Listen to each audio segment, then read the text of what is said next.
Good afternoon, everyone, and welcome to yet another press conference, or as we are calling it this time, Table Talk, at the 53rd edition of the International Film Festival of India. With us today are the cast and crew of Red Shoes, which is a co-production between Mexico and Italy. And it is competing for the Golden Peacock at the international competition section. So before we get into the introductions, I think we can have the trailer of the movie played.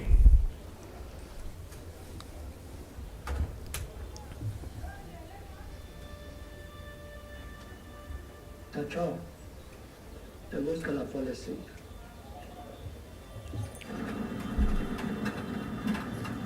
Lo siento.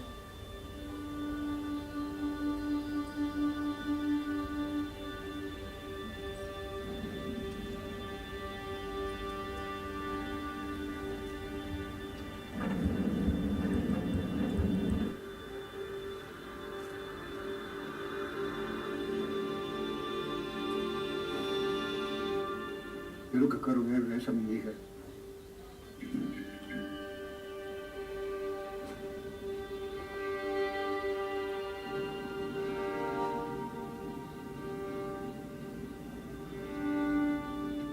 Me llamo Damiana.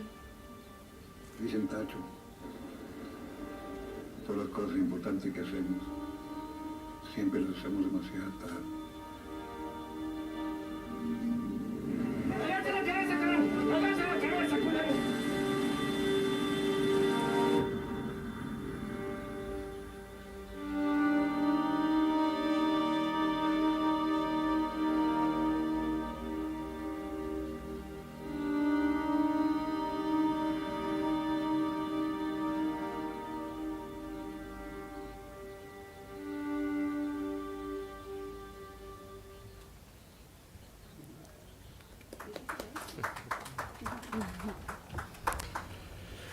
Okay, so representing the film and starting to my immediate right is the executive producer, Gabriela Maldonado, the director of the film, Carlos Eichelman Kaiser.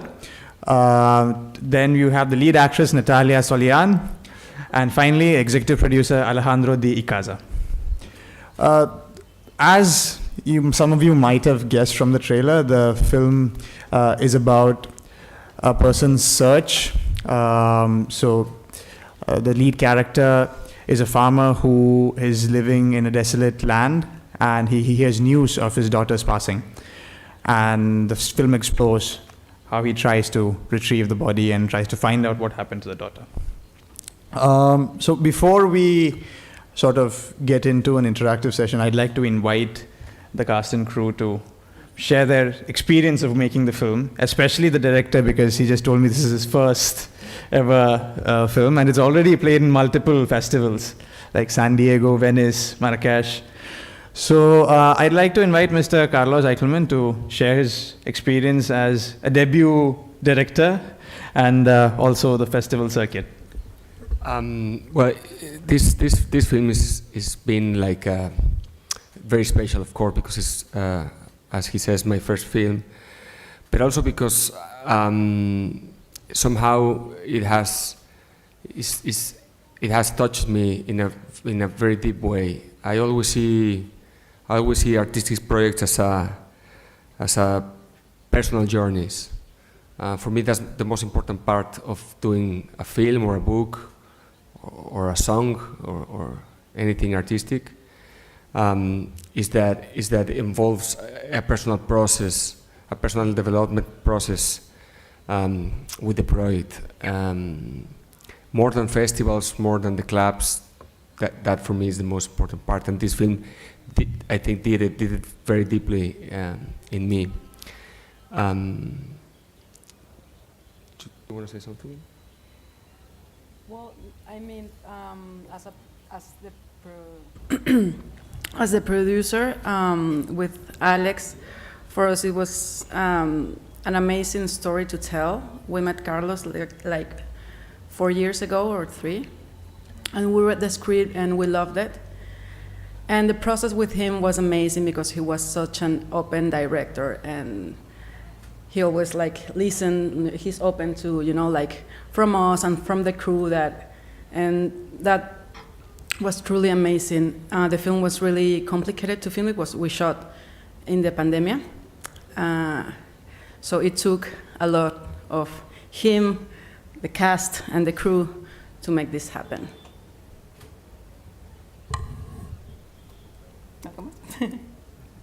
That's it. Anybody else? I mean, Natalia, how was your entire experience as the lead actress in the film?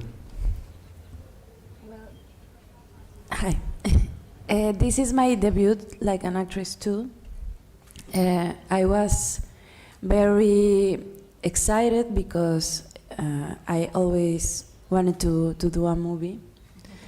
And when I arrived to this work group, I was very curious about working with a natural actor who is Tacho.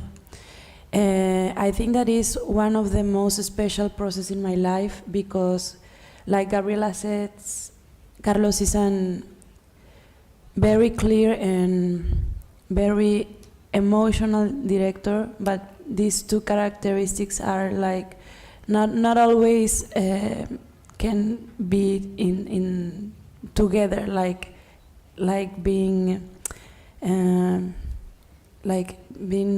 equilibrium, like equal, like balance. So for me, discover Carlos is like a very special thing, and it was like a full experience because Tacho are special in the same way too. So I think that for me, a Mexican woman being in this process with two very emotional and very balanced company with these two big men was like, wow, I wanted to be in this kind of relations ever. Okay, thank you, Natalia. And to both the producers, since this is a co-production with another country, that itself must have been an exciting sort of process. Could you shed some light on that? Yes, of course. Hello, thank you all for being here. This film is funded by federal funds. Mexican government has a fund for cinema, and they promote a lot cinema d'auteur or art house films, such as this one, which is great because these kinds of films are hard to produce without the incentive of a government, just because art is hard to commercialize usually. So most of the film is funded by the government, but because of the pandemic and the COVID, those funds were not enough. So Gabriela had to make magic with the budget, and part of the magic was that Gabi and Carlos actually found Italian co-producers that help us out finishing the film, mainly post-production, so we could use most of the money during the shooting process. So yeah, that was an adventure. COVID was an adventure for cinema, and but in terms of these films, it was actually a good thing because we got to meet these Italian co-producers. They are called 102 Distribution, and they are now venturing into production. And we've done a good relation and been able to go to several festivals around the world, especially Venice. The film premiered in Venice last September. Since then, it's already been a little bit around the world, and it'll keep going to festivals. We're happy to be here in India because otherwise it would be hard to show this film here, especially in such a big industry as Bollywood. And yeah, hopefully you'll have a chance to watch it. We do think it's a film that Indians can relate to. We think Mexico has many cultural points that relate to India. Even though I think there's something very different that you can actually feel in the film. Mexico, even though it's a big country, it's, I was reading this yesterday, Mexico is 2 million square meters and India is 3 million. So it's 1.5 bigger India, but you have more than 10 times the amount of people that we have. So if you watch a film, you'll watch empty landscapes of the desert, of the places where Tacho lives, and places with no people.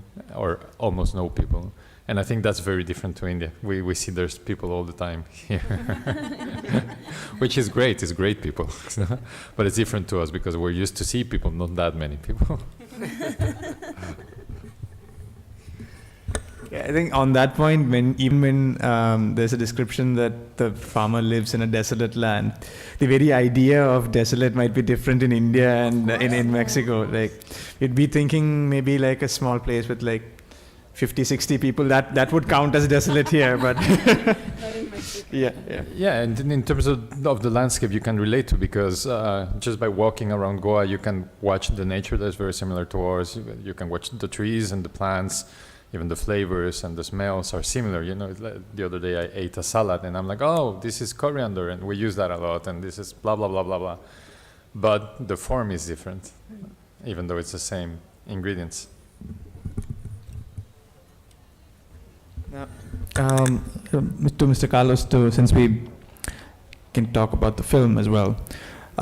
You've mentioned in an interview somewhere that even though the film is overtly about this man's search, there are also some subtle things that you'd like to bring through, that you don't like to put it out there, but, you know, pass it as an undercurrent. Would you like to talk about some of the topics that you have chosen, or some of the subjects that are like in the background but equally important in the film? Yes, the main idea of this film was talking about the relationship that I had with my father at the time, and the film developed itself in what is now. But that was the main impulse, the principal impulse at the first. I always think that this film tries to open a conversation about the masculine energy and how we use that energy, and the enormous regrets of using that energy in an appropriate way. And also, you have this family womb, no? These family issues. I think that's the two main themes of the film. No? Of course, in the story you can see it through Tacho, which is the main character. You can see that womb, that family issues, and because what happens in the story, you can see the other side, which is I was talking about the masculine energy, and you can see it in the film through a violence against women, no? Which is the main thing in the story. But yeah, that was the principal themes that I want to touch with this film.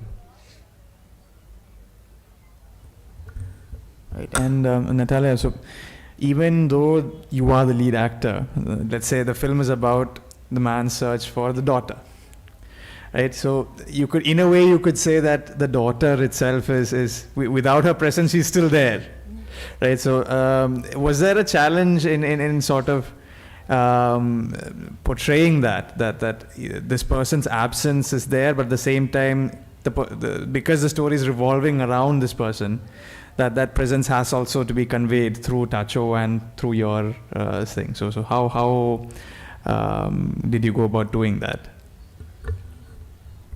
I think that the most the thing about this that you are saying is like I was to create a special relation with Tacho, because he's really like tough guy. So we need to connect some of our intimate things, are really personal, like Natalia and Tacho intimate, so we can like be in this position. But Damiana, like a character, has the same issue, like the character of Tacho. So they are recognizing this process, and they are like being a process to improve this thing. And I think that like outside the fiction, Tacho and we made the same thing, and it was really special. That's why it was special, because we are like in a process to be like better and like transcendence the pain. So yes. Thank you, Natalia. I think we'll open the floor to questions from delegates. Anybody has any questions? Hi. Hi. I've seen the film yesterday, and I think it's a beautiful film. And the Tacho is so lovely, and so is Damiana. And at one point of time, they almost become father and daughter, which was very close to our heart. Means we Indians love that kind of a relationship to emerge, and we fall in love with that whole concept. My question was, why did you name the film Red Shoes? I mean, the red shoes have a role to play in that film, but what were you thinking when you called it Red Shoes? In Mexico, we have a very hard relationship between the object of the red shoe, the shoes, and the violence against women, specifically the feminicides, and that's because there is an artist, an activist called Elena Chauvet, and basically what she does is she takes over public spaces and fill it with red shoes, trying to raise her voice against violence against women, because her sister was killed in 2009, I think. So that's why we in Mexico have this very clear relationship between the red shoes and the violence against women.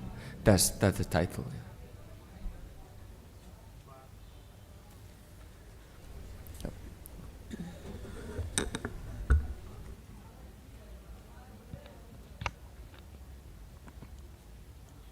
Hello all, welcome to IFFI. Thank you.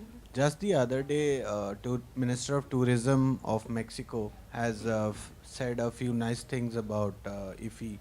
So do you see any collaboration between Indian and Mexican filmmakers in the future?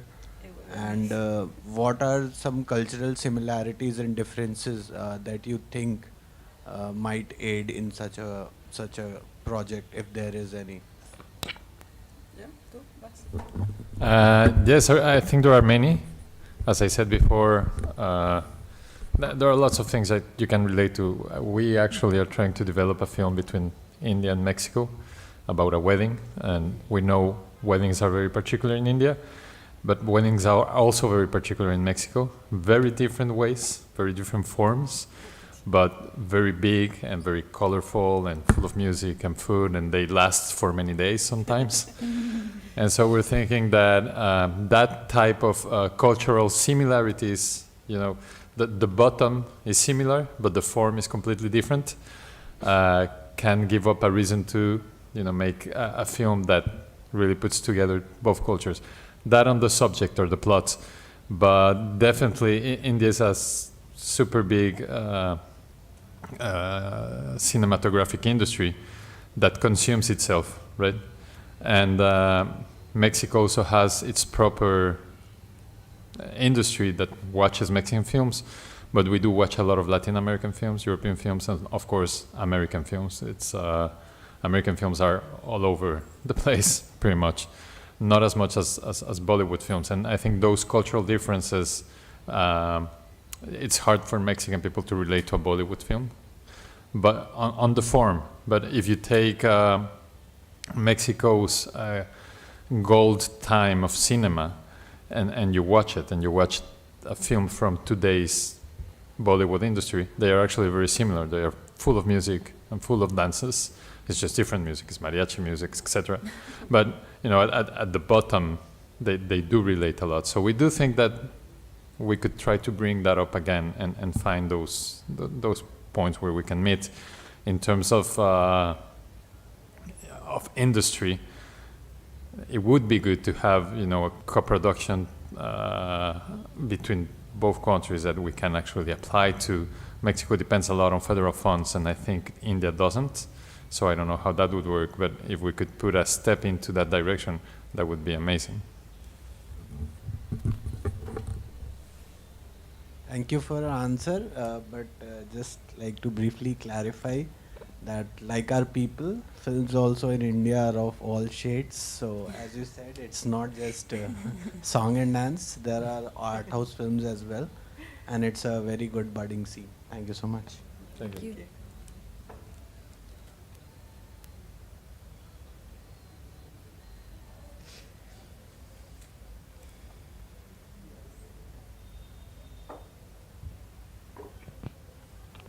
Hello, my question is to all of you. The film has screened at a few film festivals before this, including Venice this year. How is that experience different from IFFI? Different film festivals in the world vis-a-vis IFFI?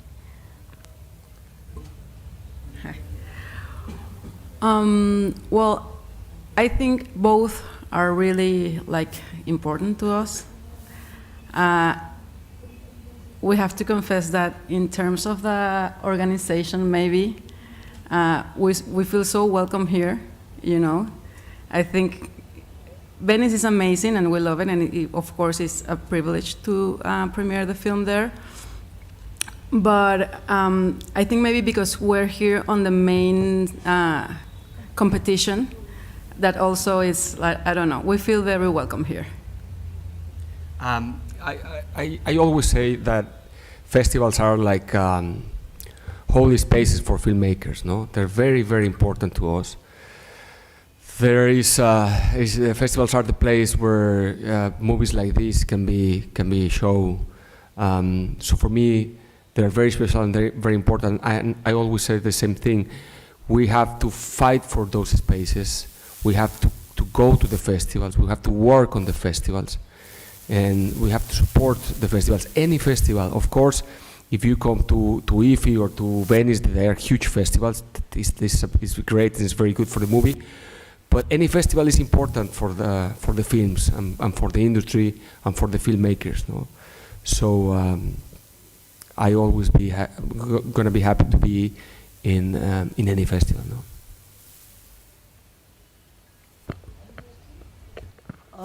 How did you train Tacho? Means you said he was a natural actor, and I could see he was perfectly casted. Means the way he walked and moved, you know, for his age and the character, age of the character, he was perfect. Even the wrinkles on his face, they spoke. So how did you train him? And a lot of that credit will also go to your direction and your cinematographer who caught it very correctly. So, but training him must have been a task to face the camera. Yes and no.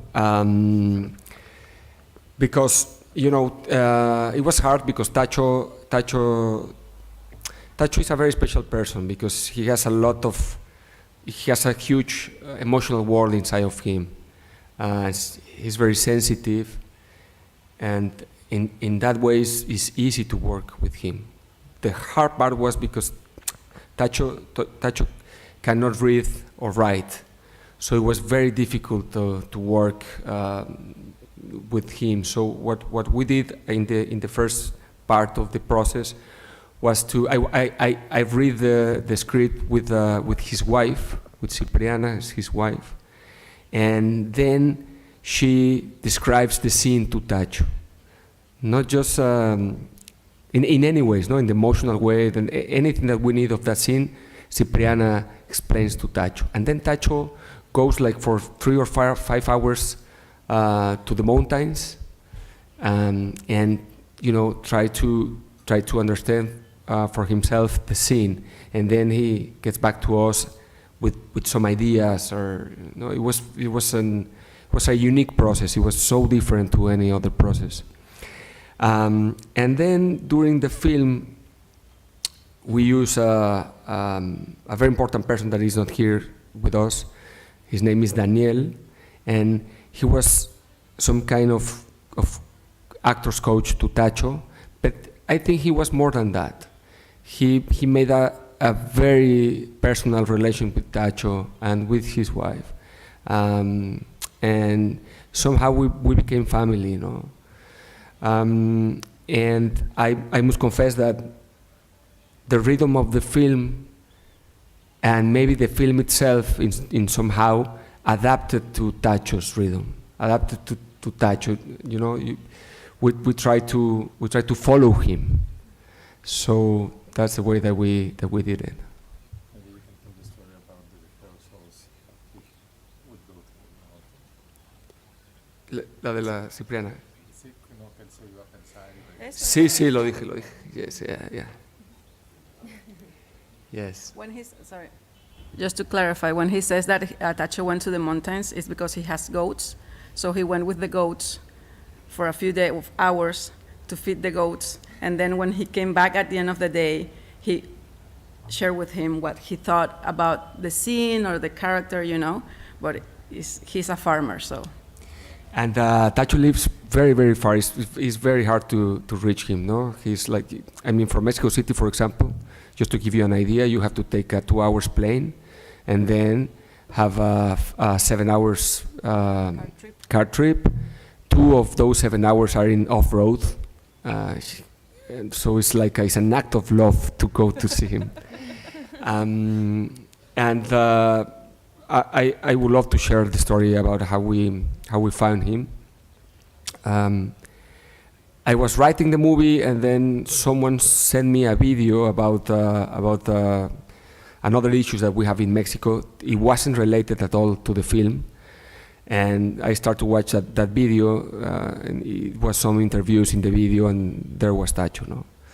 And I was shocked because he was so similar to the character that I was trying to put on the script.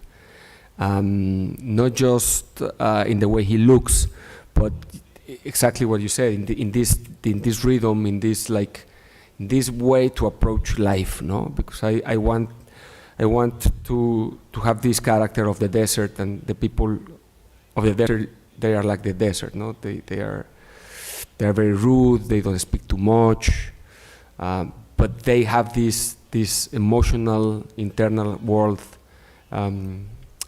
which made them very special. And so I knew it was him. And when we got the money for do the film, we sent Daniel, the part of the casting crew, to try to find him. And I say to Daniel, listen, I have no information of this guy.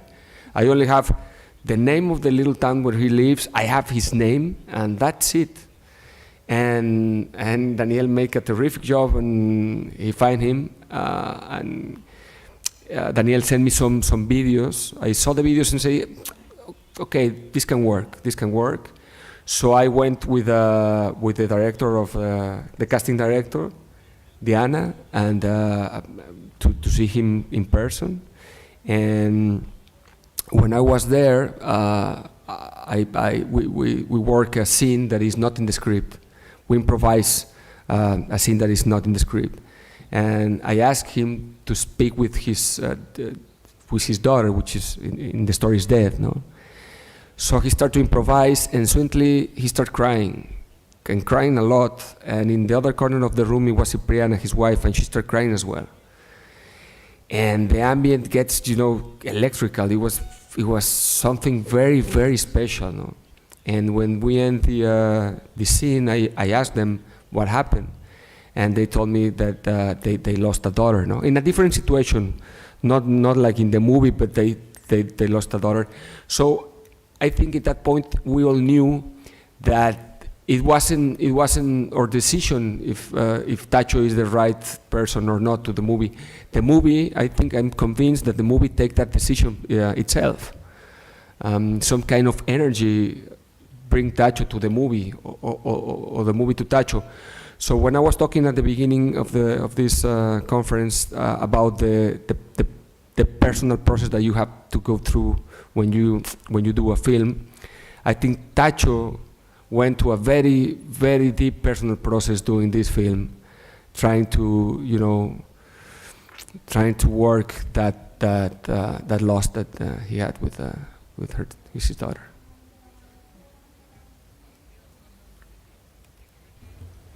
Any further questions? Yeah. Okay, so before closing, since we've mentioned Bollywood, would there be some films or actors or directors in Bollywood that you would like to name that you're like, no? I'm trying to remember. I'm trying to remember the name of a film that I watched at Morelia Film Festival in Mexico. It was an amazing film, and I'm sorry, but it's so hard for me to remember because the names are so different that I cannot remember. But it was amazing. It was really amazing, and it wasn't it wasn't all music and dance, but it was really, really amazing. Sorry, I don't remember the name. I said this in the premiere, but I say it now again. One of my favorite writers, maybe my favorite writer is Salam Rushdie. So I love to present this film here in India. No, for me it's a dream. I'm very attached to this country. It's my first time, but I am very attached because I traveled to India through the work of Rushdie. Ah, see? I would love to do that. I would love to do that.